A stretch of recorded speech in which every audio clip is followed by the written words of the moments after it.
Have you heard about the Curious Life of a Child-Free Woman gift guide? It's a curated collection of my favorite things to gift yourself or someone else this season. From conscious consumption to wellness hacks and treat yourself services, it's a guide for those who live and give intentionally. Grab your free copy on Substack at curiouslifeofachildfreewoman.substack.com. Welcome to Curious Life of a Child-Free Woman, a podcast exploring today's most interesting topics through the lens of a happy child-free life. Every week, I chat with experts inspiring us to think differently, live intentionally, and find fulfillment on our terms. Whether you're child-free or seeking a space where parenthood isn't part of the conversation, you are welcome here. It's not about comparison, it's about possibility. Before we start the episode, do you know about the Curious Life Club on Substack? It's a free community to enjoy bonus content and sneak peeks and to connect with other cool women like you. Join us at curiouslifeofachildfreewoman.substack.com. Now let's get curious together. I met this woman at an event and I was instantly drawn to her energy. We bonded over our love of child-free living, and then I was so impressed by everything she's doing. Dr. Sophia Trevenna is an award-winning scientist, professor, five-time author, and speaker with degrees in mechanical engineering, sustainable urban planning, and political science. Her work bridges logic and intuition, data and embodiment, blending decades of research with a deep understanding of energy and human potential. As an executive coach, she supports the evolution of societal systems through the inclusion of feminine principles. I'm really excited to learn what that means and understand how we can live all facets of our lives from deep intuition instead of hustle and exhaustion. Welcome, Dr. Sophia. Thanks for having me, Emily. I'm really happy we're doing this. Me too. I'm so happy that this is happening after we had that chance meeting at an event in September. And let's just start by your unexpected yet extremely impressive background. I mentioned mechanical engineering, political science, urban planning, and also this idea of embodiment and intuition. So, can you just tell us how all of that fits together and how you got to the work you're doing today? I was with a family friend the other day and she was introducing me to someone else. And it was so interesting to hear how she did that. She said she's always done what she's passionate about and she's always reinventing herself.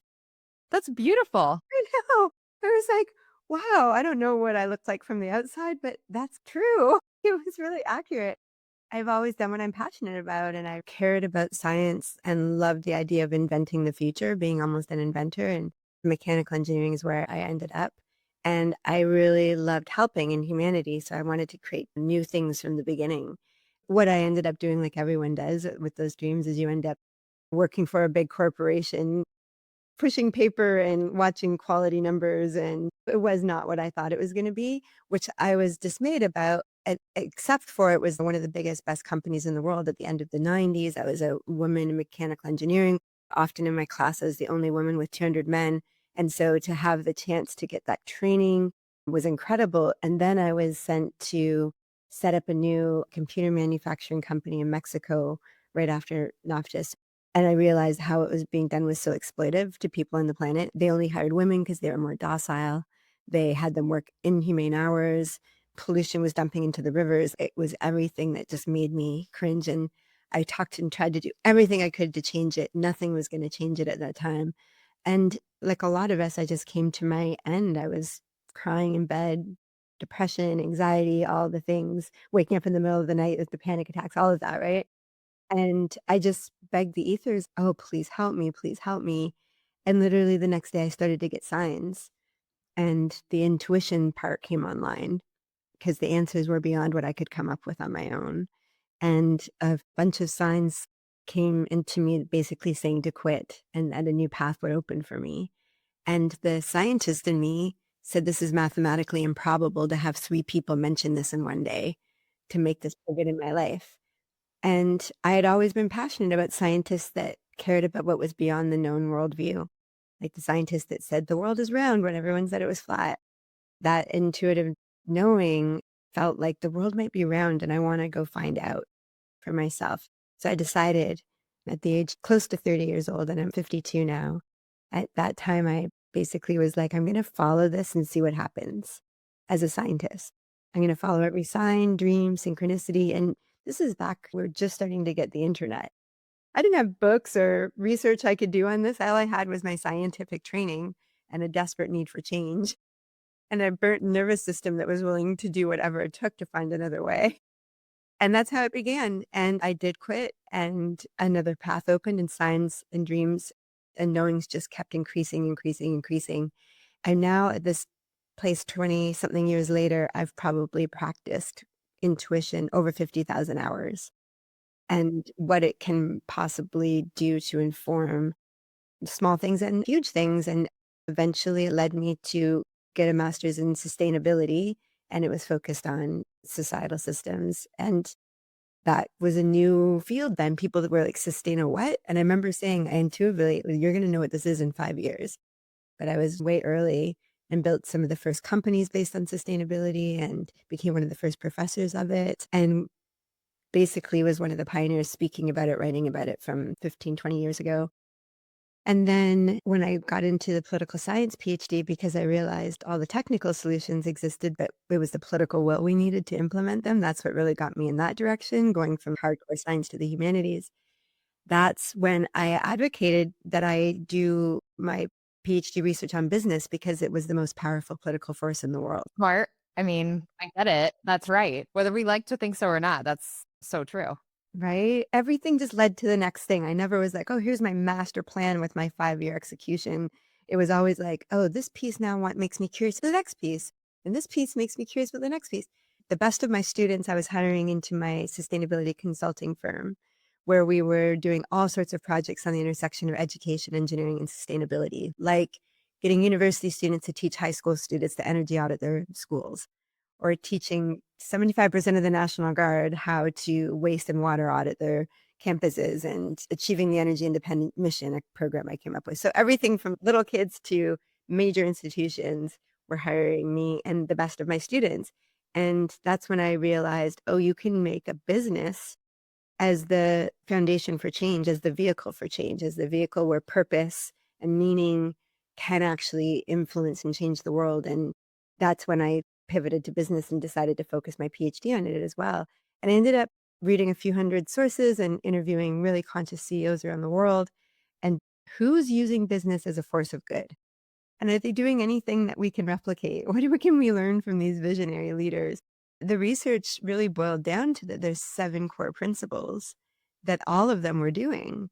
After I graduated, which was 10 years ago, a few years later, as I started to become an executive coach around the world, hired for my intuition and teaching leaders to use their intuition to give them not only a competitive edge, which it does, it can create incredible efficiency and clarity to make decisions, which is what leadership needs, does all the things a leader needs traditionally. And it also aligned people with higher purpose and spiritual fulfillment and that magic of synchronicity and manifestation by getting aligned with their soul and their leadership. So I was doing this beautiful work. I had, I don't know, at that time, 100 clients in 25 countries.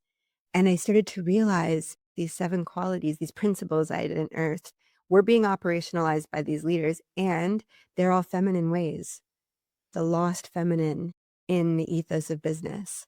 And I started to realize, oh, wow, if we have squeezed out the feminine, over masculinized notion of business and normalization of it, and if we brought them back into harmony, not by having the feminine dominate the masculine, which I'm not into domination of either, I'm into the harmony of both, the strengths of both. So then that really became the cornerstone of my work up until now, which is writing a book about it, The Power of the Divine Feminine in Business, really articulates those 7 principles. And all the clients I've worked with that are using them, and a million examples of how you can do it in your own business. And everyone that I speak in front of, or et cetera, I get all these notices. I never thought to do it that way.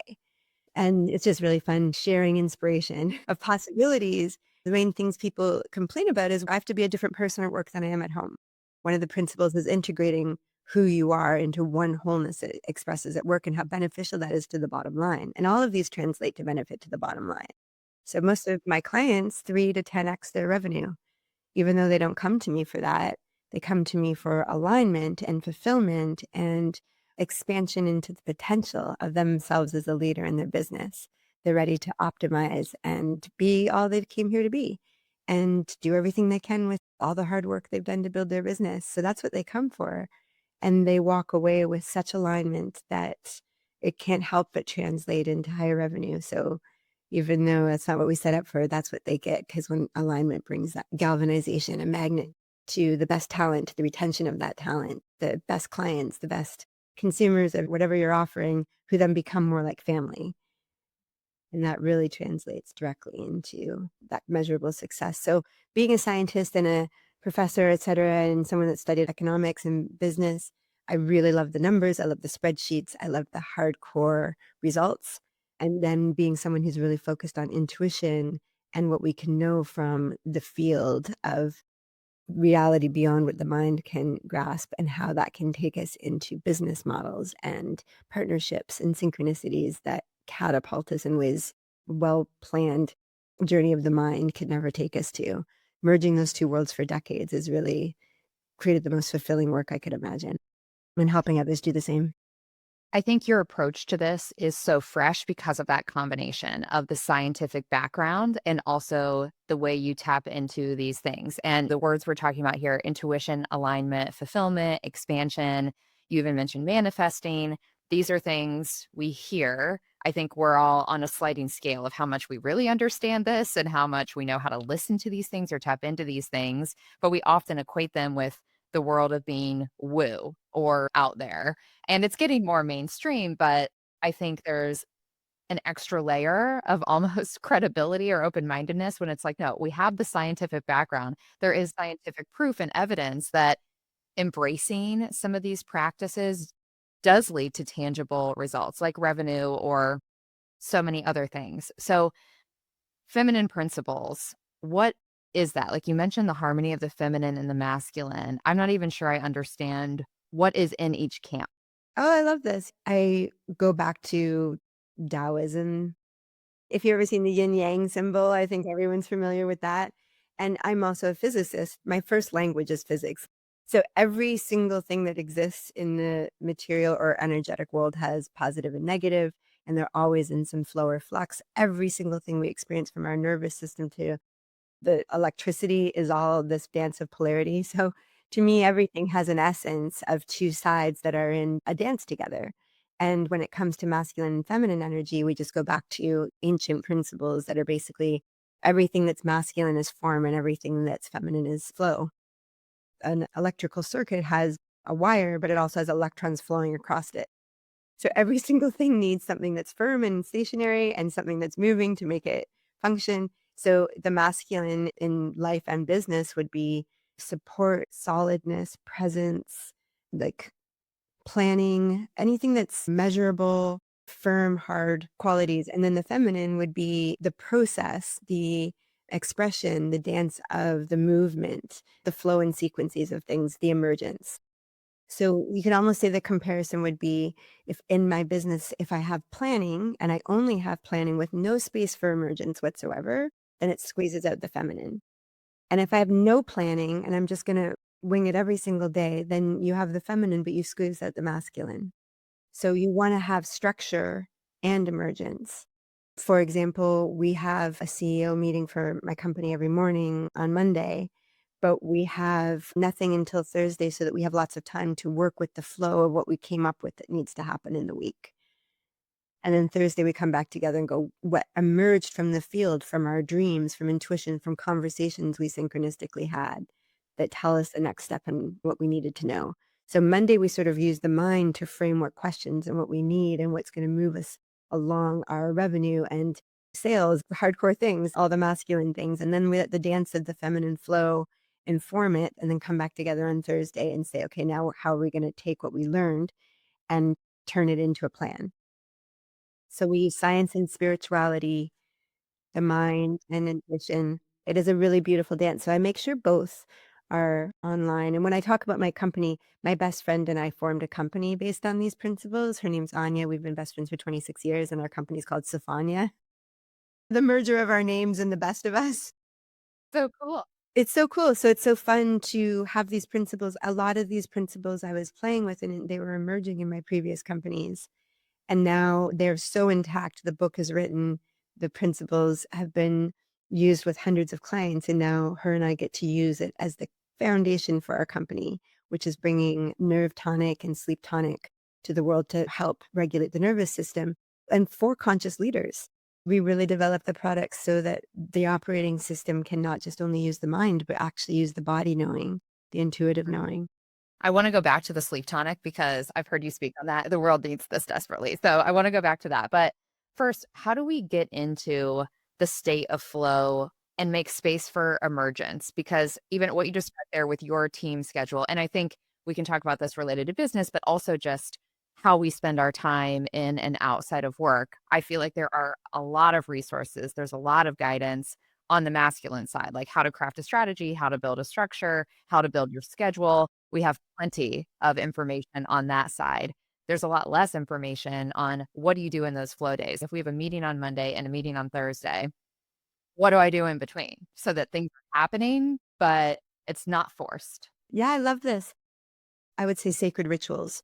If you decided that you wanted to increase your muscle mass, you would go, okay, what do I need to do every single day to move the needle on that?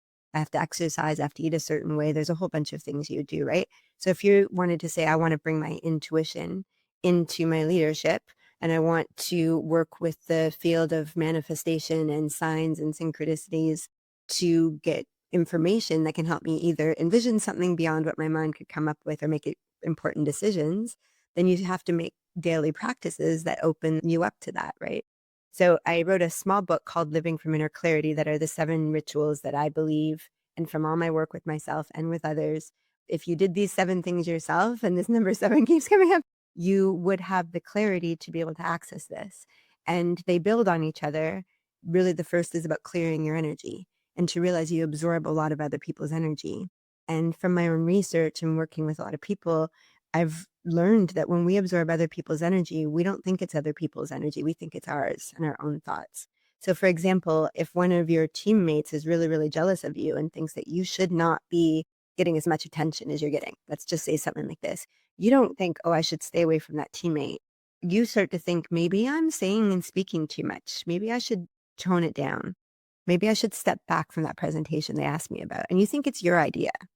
That's so dangerous. It's so dangerous. And so a lot of my work is intuitively helping people go unhook from these participations in their own minds and beliefs about who they are and what they should be doing or not doing, which are really others. And you could wander through that forever, unhooking yourself from every thought about you. And if you're a leader, you already have 500 staff and are you having thoughts about you, the public having thoughts about you, right?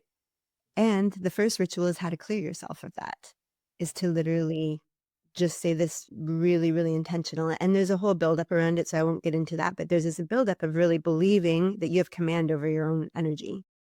And that's just its own journey of that belief. But I think I make a very strong few chapter case on why that's true in that book.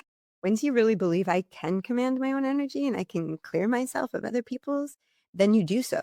And you basically say, I release all the energy that is not my soul, and I reclaim all the energy that is my soul.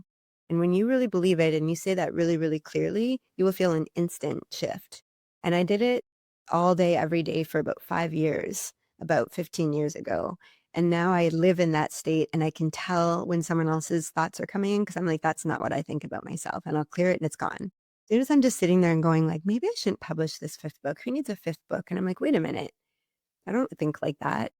And I just go clear all the energy that's not mine and bring back all the energy that is mine. And all of a sudden I'm like, oh no, this book is wonderful.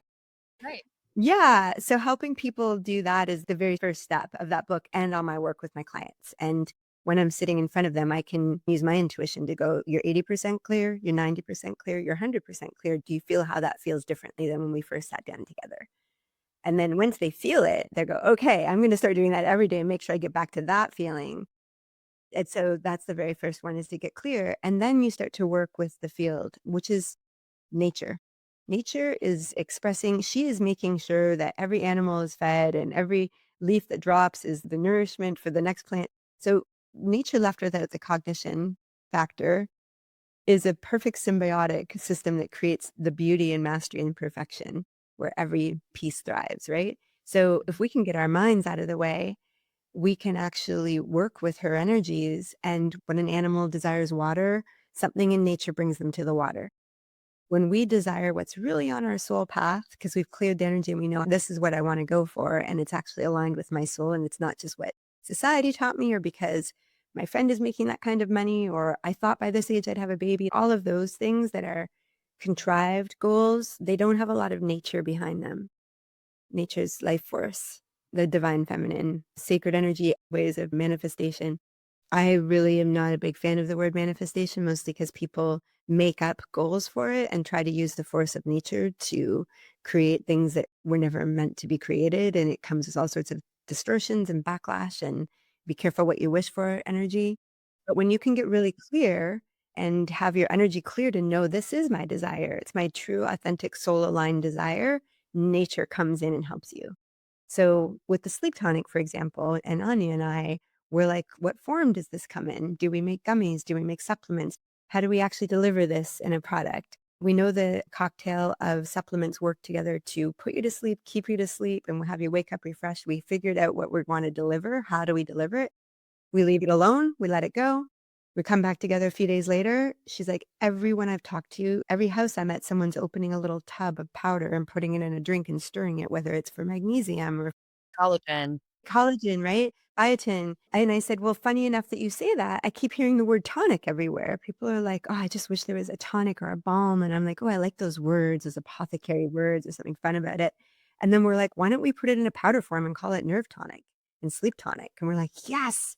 Oh my gosh, this is amazing. So that kind of thing.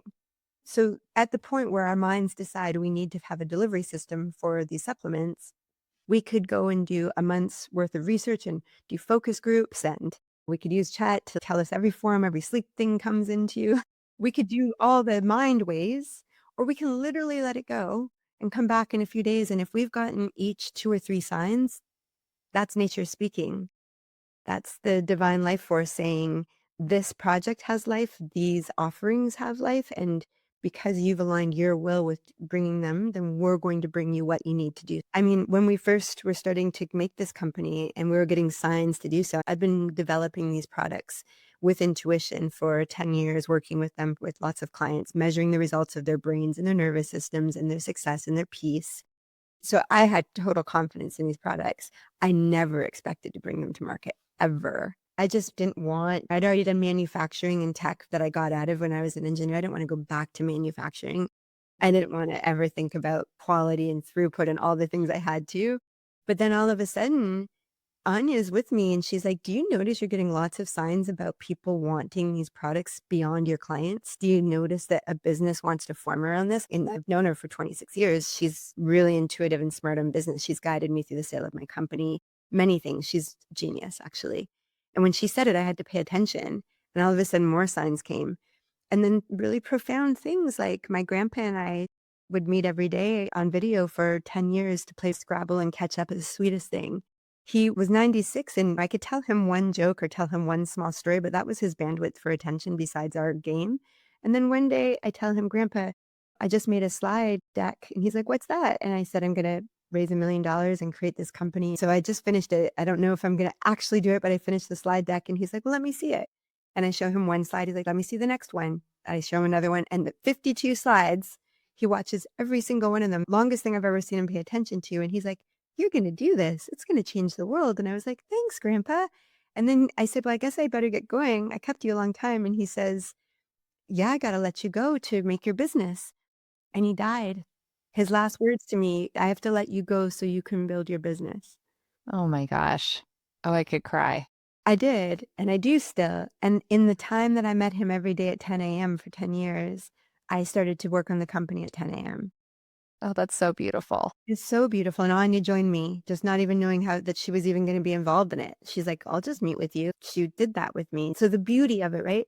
And I said, well, if I'm really going to do this, I need $25,000 to not take on extra clients the next couple months so I can really do the financials and really dive in and wrap my head around the whole thing. I woke up in the middle of the night and I remembered clients I had from South Africa from years ago that had paid me in Bitcoin but kept it in their own wallet. And I messaged them and I said, do you still have that Bitcoin? They said, yeah, it's grown to $19,000. They wired it to me. And then in the morning, I woke up and a client had booked some sessions for 6,000 and paid for them. I went to Anya, we're driving to the gym. I showed her my phone, $25,000 in my bank account less than 24 hours later. Oh my gosh. I love stories like this. I mean, over and over again. And Anya and I have a podcast now called Everyday Magic with Stefania, where we talk about using intuition in business and we talk about all the things best friends talk about and growing this business together. But on the podcast, we'll close our eyes and we'll ask, what do we need next for this company and for our own individual work? Because we're both coaches and we both have books and programs and things. And we closed our eyes on the podcast, and I saw I need $50,000 to invest in finalizing my online community, my website, my programs, my business leadership accelerator. Like, there's a bunch of things to make. And I said, I need $50,000. She's like, have you ever got $50,000 at one time before? I'm like, no, no, I haven't actually. Not a surplus over what I need. And so the next day at the gym, my personal trainer says, what is it to work with you for a year? And I said, oh, I've never thought about that. So I went home and I asked Chat, I was like, what is it to work with someone who's making this much per hour, intuitive executive coach? I put in everything I'm already doing. I'm working at close to $2,000 an hour to work with me already. And I celebrate it as an economics and business professor who brought an economic value to the notion of sustainability. When we started sustainability, everyone thought it was hippies or kids or passion. And I said, no, this is going to be a company. We're going to create jobs. And we actually are going to create a sector of the economy around green business after the military and tourism in Hawaii, where I did my PhD and was a professor and built all my businesses was in Hawaii.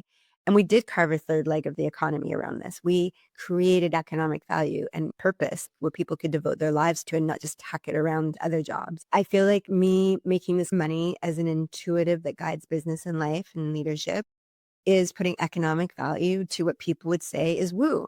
And it's part of my purpose on life is to take these things that are real and valuable and not make them an afterthought, especially when they bring people, not only the leaders themselves, but everyone around them happier and more aligned and spiritually fulfilled and feel connected with themselves, their purpose.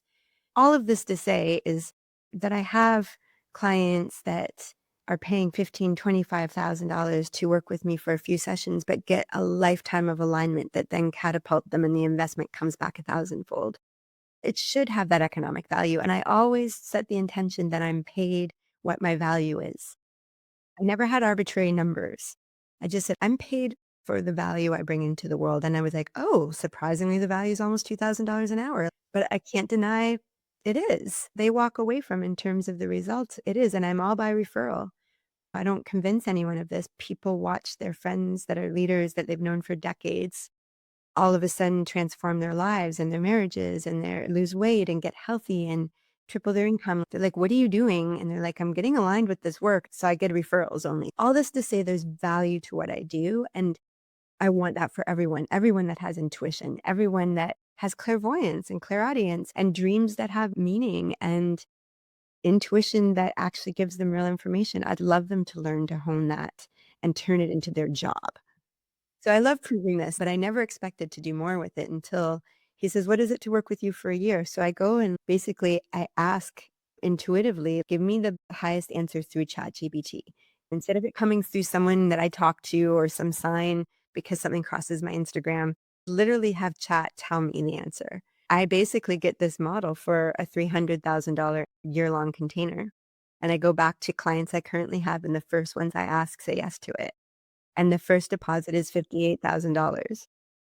This is amazing. You see what I'm saying? I do. It's reminding me, I had a conversation recently with a woman named Nadine on this podcast, and we were talking about holding things with a loose grip and wrapping our minds around this idea that, yes, we want something. We're working toward a goal. I mean, everything that you're sharing here, it comes from you're developing this business with Anya. There's specific things that you need. As you said, we need money, we need capital, we need resources, all these things. But you're not sitting there saying, we're not getting up from this table until we know exactly what we're doing and we're pushing through because we made a deadline of tomorrow and it would be lazy or weak of us to give up on that. So we're just going to brute force this through. And I think that's what so many of us do. We've been trained to do that. We've been expected to do that when we've worked for other people. So again, personally and professionally, it feels like I'm figuring it out no matter what. And there's a safety and security in our illusion of control there, I think, or at least speaking for myself. I feel like if I've made the deadline, if I'd made the decision that I'm going to sit at my desk until this is done, it will get done. And that makes me feel like I did something good. But is the outcome the best possible outcome? Am I even on the right track with what I ultimately want to be doing? And I think we're awakening as a society, maybe in small sectors, to this bigger idea of success that you're talking about with fulfillment and alignment. And you're still achieving big things. And I appreciate you being so open with these numbers and the revenue. I think that's critical to people charging what they're worth. We have to talk about what we're charging and make it feel like you're not alone. It is valid. It is real for people to invest at these levels. So there's such a tangible side to it that's important, but you can get those things with more ease. And it's in the alignment and the wholeness and the ease of achieving it that is the success of the achievement. If that makes sense, that's what I'm trying to open my mind to. I love it. I love everything. Yes, exactly. When this feminine is squeezed out and you just focus on that power through no matter what, you miss all the magic and the possibilities and the efficiency. The things that I would have to do with just the mind to accomplish what the intuitive information gives me would be 10, 20, if even possible. For example, after we decided when I committed to making this company that would bring the tonics, et cetera, to the world, I woke up in the middle of the night with a panic attack. Oh my God, I don't want to go back to what I experienced when I worked at IBM as a mechanical engineer back in the day where I had a pager. If the line went down, I was up in the middle of the night, all of it. And so a few days later, I went and sat by a swimming pool. I live in Los Angeles. I just went to a swimming pool for the day and was reading a physics book as I do. And this man sat beside me and we talked physics for a while. And then I found out he was from Toronto and I'm from Toronto, Canada. Talked all about that. And then I basically go, "What are you doing here?" He's like, "I'm here for work all the time." I'm like, "What do you do?" And he's like, "I bring wellness lines to the market." And I'm like, "What does that mean?" And he says, "I work from a company that's brought 75% of the Sephora lines. The last one I worked on was Aloe." And I was like, "What? So what do you do for them exactly?" And he's like, "I manage all the manufacturing, all the ingredients. If any problem happens, they call me. They don't call the founder." And I just drilled him with questions, and then we hired him. And so it's been a year and a half we've been working with him, and he connected us with woman-owned and woman-founded companies within a short range of here, which I like for sustainability, not huge transport or import. These women-owned companies, one is making our tonics, the other is making our skincare because the skincare and the tonics work together. While the tonics are working on your nervous system and your whole microbiome, the cellular rejuvenation, vitality. I like vitality rather than anti-aging. It's grabbing the skincare components that we have in our natural skincare line, and it's actually giving a glow, turning over the skin layers, so it's a whole system. And so we had skincare and we had tonics, and we managed to find 2 founded woman-run, woman-operated companies to make both. And he helped us do that, and he manages all of it for us. So I don't have to deal with any of that, yet I know the language and what to ask for and what to do. So just things like that, and how would I have even known someone like him existed? If I were solving that problem myself, I would think, how can I set up my schedule to be on top of the manufacturing? How can I maybe hire an assistant that I train in what they need to look for? I wouldn't have even known someone like him existed because there's not many that exist like him. He has a unique model even in that world. Those masculine outcomes of productivity and efficiency and revenue, it actually enhances them in ways nothing else can. So well said. I feel like this is the medicine, these are the lessons, this is the inspiration that we so need in society. And I know the people who are listening to this, we're seeking unconventional ways. We're doing things differently. We're less bogged down by the traditional paths.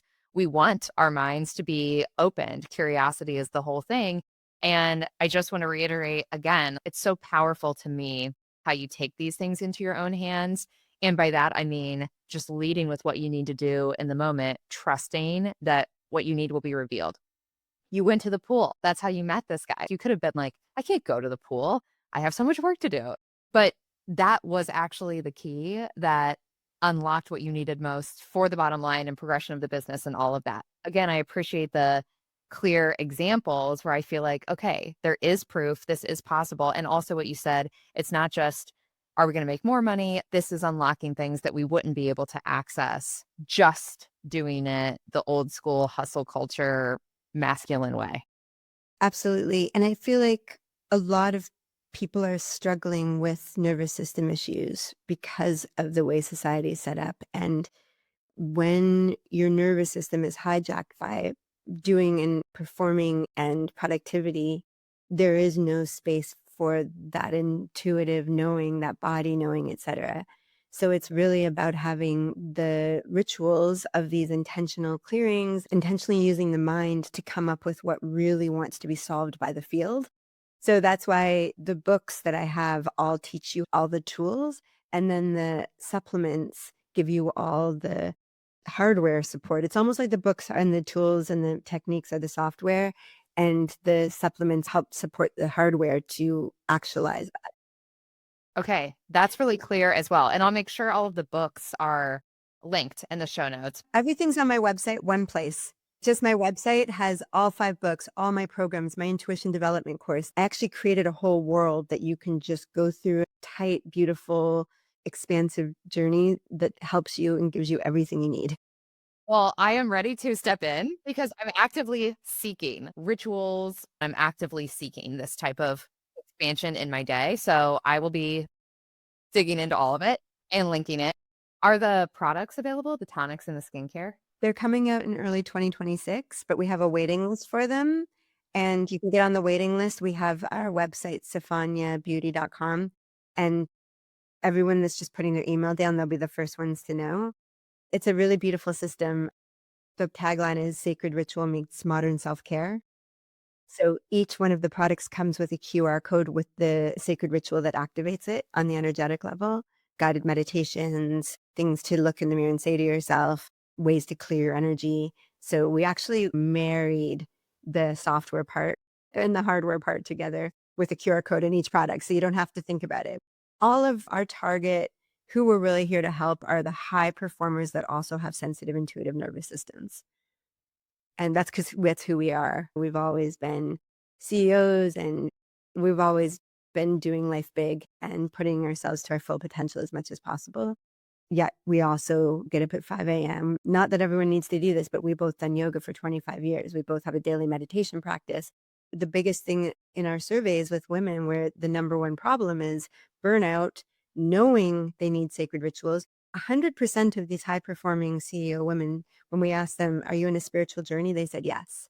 And we said, what spawned that? Most of it was needing to be high performing, and also some crisis, going through divorce, needing the emotional, spiritual support for these high performing lives. And then we were like, what's your biggest problem? Anxiety, burnout, waking up in the middle of the night, all of the things I was dealing with, waking up and not being able to hear myself. I have so much to do. I can't be, no time for ritual, no time for self care. And the biggest interest was finding time to bring in the practices that they know are valuable. So we created the Sophia Sacred System. Here's everything you need. Just do all of these practices and take these supplements, and from every single system will be supported to bring you into your centered state through the mind using its masculine power to set intentions and north stars and a focus on wellness. And I say things every night. I wake up tomorrow with my thoughts, my emotions, and my actions aligned with my divine truth and highest potential. Just say that every night. We have time to do that. It's validating to hear. I mean, I know the level of people you work with and the level of person you are. Maybe we don't like to admit this, but high performing people, busy people, I think we can all get into a headspace that's I'm too busy. Other people have figured out how to find the time. I just simply have too much going on, or I have too much going on this week or this month. Now's not the time for me to prioritize that, which is so tempting. I do that all the time. And then I know intellectually I'm sacrificing or sabotaging myself by dipping into that belief. So it's just validating to remember there are a lot of women out here who are doing huge things and have a ton going on, competing priorities. If they can do it, we can do it. And maybe it feels really good. I think that's the thing about your work. This isn't like, okay, let me set aside time to go do this hard chore. It feels good. And once you get into it, I think the results beget more motivation to just stick with it. I agree with this. If I were to think about what's offered or what I've created for people, it really adds maybe 20 minutes to the day, strategically placed throughout the day when you first wake up, when you're about to activate into work, when you're coming home and unwinding, when you're going to bed. If you can just add in these few things, it changes everything. And all of a sudden, the bandwidth you had that was stretched beyond what you really have capacity for, all of a sudden you freed up to 30% of your capacity. And now you can start to add in other things that support you, like a walk or et cetera. So we're really taking care of through the things that I offer on my website and what Sophia's offering. We're really making it a program, a world where you can have experiences and have the product support to make this transformation into being aligned in your masculine and feminine, in your mind and in your body, in making decisions from your intellect and intuition, being able to be centered and present and responsive rather than the supplements, tonics get rid of the mental chatter, the brain fog, the jumpiness and your memory. I used to have to use a map all the time to get to new places. Now I can piece it together in my mind. I remembered my credit card number. We didn't set out for people to do that, but we set out to regulate the nervous system through supplements. And we accomplished that. And we didn't even set out for sleep. When we accomplished harmonizing the microbiome with the nervous system, with the cognitive system, and the mitochondria, that's what we set out to do. When we did that, all of a sudden, the natural byproduct is that people go to sleep and stay to sleep through the night because their system's rejuvenating and it needs you to sleep while it's doing so. And then they were waking up with glow in their skin and less wrinkles and hair growing. And we're like, wow. And then when we gave it the building blocks of the skincare, all of a sudden that went 10 times. And now that system that's rejuvenating, it has all the building blocks it needs to take that even further. And all because women don't have time to create that system for themselves. There's no way. It took me 20 years with all the intuitive knowledge I have and manufacturing knowledge I have and all the hundreds of clients I've worked with to come up with the tightest form of what ritual you would need to clear your energy. That's 15 years of IP. Anyways, you get what I'm saying. And the same with the supplements. I asked, show me what supplement would help me feel this way or be less jumpy or not be triggered when that happens. The next day I'd get guided to a pharmacy or where a woman puts a supplement in my hand I'd never heard of. And then I'd go do the scientific research and it does what she said. And then that happened over years and years until I had the whole package of them.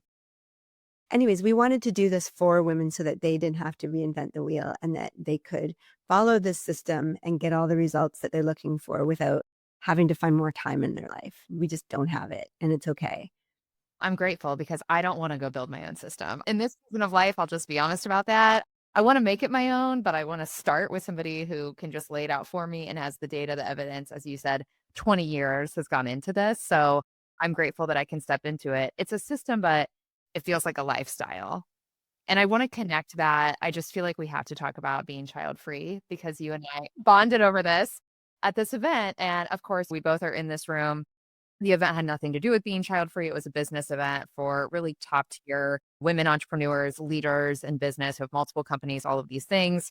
We, of course, ended up finding each other, intuition, all the things throughout the event. And you were sharing with me that I forget exactly how you phrased it, but my takeaway was I do think you have a magnetism about you. And even within the child free energy, how people come to you in all sorts of situations, totally unpredictable, and open up or share or ask you about child free life. I would love to hear more about that. And I guess what you feel intuitively and internally yourself about choosing this path. Yeah. It's interesting because I love children. My mom had a Montessori school in my house. And so I spent all my time with children. And I say my first language is kid. I really speak their language. And I knew if I was going to do it, how I would need to do it, which was very hands on, very engaged, very creating education for them. I'm an educator, but I knew what I would want to do. And I just never met a man that wanted to do it with me. So it's actually like I intended towards that. But every time I talked about the level of what I wanted to create, no one was up for that until in my mid 40s, I still thought it might happen. And I love that I thought that because I actually developed myself with my first primary identity as mother. I come to my own traumas and my own inner wounds and weaknesses, and I be with them as an evolved mother. And I get my clients to do the same. I bring mother yourself. So my first mothering role was with myself to really heal myself. I had a lot of childhood trauma, and I really was on my own since 16 and put myself through school. I didn't have it easy. Everything's self-made. So I had to really mother myself through it all. And then I brought that to being a professor And all my students and all my classes and programs, I really brought the inner mother of myself to all of that. So it's interesting. I'm child free, but my primary orientation and identity is mother. And I would say next is scientist. And then I say it all the time. Reason 792, I'm happy I didn't have children. It is the single best choice I ever made. It was in a cacao ceremony in Hawaii. I went deep, deep, deep. And when I came out of it, I was like, I don't want children and never have. And I finally just owned it. And I was actually considering having a child with one of my gay friends on my own at that point. And I came out and I called him and I'm like, actually, opposite. I'm not going to have children. I think I was 45 ish. As soon as I made that choice, all my energy came back to me. And I have been blissed out for whatever it is the next 7 years, having all the freedom and some sadness of how much energy I put towards trying to find a partner that would be a good father. It was never meant to be. And like I said, whenever we're trying to manifest or create something that isn't actually on our path, it brings a lot of distortion. And I brought a lot of distortion. I brought a lot of relationships that were really heartbreaking. I was trying to force something that was never going to happen in my life. I would say the only thing I wish is I'd known it sooner. I would have made a lot of different choices of who could support me as the mother I am to myself in this world and my work, and not to create a family. So that would be my thing. But I always say that the mere hours I have to put towards other things that are really fulfilling. And that mothering energy could have gone to one or two or three beings, but instead it goes to the membership community I created. I pour it into my books. I pour it into my Instagram lives. I pour out the caring and the nurturing and the care for development and actualization through all my work. And I know I wouldn't have done it to the same level if I was also doing it with children. And that's not true for everyone. Anya, as a mother and loves being a mother, never complained about it, never been truly upset with her children, her teenagers. She was meant to do it.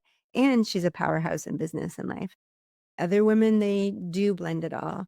Definitely the amount of things I've been able to create and the amount of time I've been able to practice intuition, I don't think would be available unless a mother very consciously chose to use motherhood to develop her intuition and also merge in her purpose, which I have some clients that I've said, I can intuitively tell you're meant to be a powerhouse and let your children be on that ride with you and let them see it. And so if they consciously merge all of those things, but it's real reach for women that have inherited roles from patriarchy. So a lot of my work is helping women blend those worlds so that they don't have to choose between being their full potential and motherhood. But a lot of women do struggle with that, even though it's not how it actually needs to be. And the most important thing is if we could really tune into what our truth is, we could not waste our energy trying to either be a mother or not a mother. A lot of women I know also had no interest in motherhood and it came to them and it was definitely their path. So it's just hard to wade through the distortions of what you've been told or what you thought was going to happen. I have like an intuition development course as part of my membership so that you can learn to feel into what's true for you beyond what your family told you or society told you or movies told you. I have a ton of practices that start simple and get more advanced for you to be able to go. You can ask yourself these difficult questions and actually get answers. And the sooner we know, the better, because then we can use our life force to either use that. I do believe everyone has an inner mother and an inner father because we have an inner masculine and inner feminine, all of us. So if we can find out what that masculine and feminine is meant to be used for, building companies, building a family, et cetera, and we can pose those questions and see what the field brings us in terms of conversations, dreams, knowings, and find that out early, then we can not waste decades forcing a reality that's never ours to force. So, yeah. Thank you for sharing the story, and thank you for sharing the tactical things to help us hear that voice. We're so aligned. I mean, my wish for really all people, but I'm so focused on women. My wish for women is that they can hear, they have the space to know themselves well enough to know which path is right for them. And there's no magic age when we figure it out, and there's no magic circumstance or relationship. And I think that's another piece that makes it hard. I talk to people who feel like they've known their entire lives they don't want to be a parent. I've talked to people who felt like they definitely wanted to be a parent. And then just as that experience you described, it wasn't like you just decided, okay, I don't want to. The way you phrased it, you actually never wanted to, but you were able to access that. Yeah, I would say the biggest thing I wish is that anyone introduced the idea to me that you can be imbued with the feeling and expression of being a mother. I feel it in my body and my soul and my identity, everything. And that you don't have to have children if you feel that. I couldn't reconcile having that strong sense, and everyone that meets me and knows me is like, "Oh yeah, you exude mother." But no one ever said, "Oh, you can have that feeling and not actually have children." If anyone had introduced that to me earlier, I think that would have been the turning point where I would have accepted that a long time ago. I made a lot of different decisions, especially around the men I was dating and choosing. Well, you're sharing that with us now. You're awakening people to that just by sharing your story, honestly, and feeling and the impact. We don't have to be divorced from the idea of motherhood, mothering, birthing ideas, companies, concepts into the world just because we don't have physical children. So I think that is a beautiful reminder. Beautiful. I'm glad I got to share it. Thanks so much for this opportunity because I feel like illuminating possibilities is my purpose. And I have one North Star that everyone that could had their heart fly open from my words or work experiences it. So this is one of those ways of accomplishing that. I just feel like illuminating possibilities and everyone who feels something in a response to it, giving them all the tools and support to take those glimmers and inflame them into purpose and connection with self and their intuition and their highest purpose and possibilities like not having children, building a business with intuition. I just want to illuminate that these are possibilities.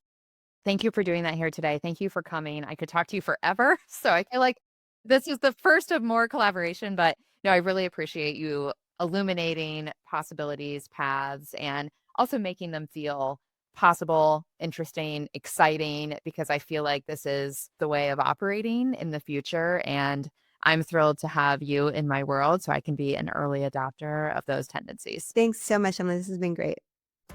If this episode sparked something new in you, come join the conversation on Substack at CuriousLifeOfAChildFreeWoman.substack.com. Podcasting is amazing, but I have been craving a more two-way conversation with you, and the Curious Life Club on Substack provides that. Subscribe for free bonus content, weekly reflections, and sneak peeks into what's next.